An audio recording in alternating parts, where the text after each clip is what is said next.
So I'm here with Detroit's own Tony Rave and his new exhibition, Blue Lives Matter, here at Playground Detroit. So both series deal with power and memory. What part of this work felt the most personal for you to make? For sure, the Reagan Series, because that was more of a reflection of how my family, I love my family, we're good, but we definitely was affected by certain things that happened politically. Reagan, we had a bigger family,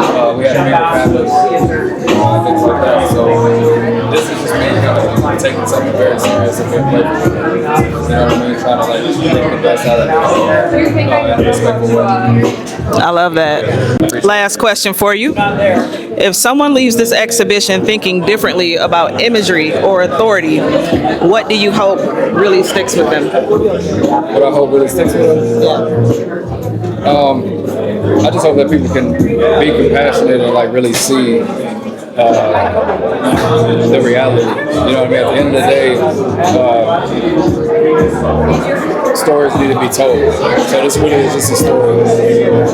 Because they take away things. They take books away, take information away.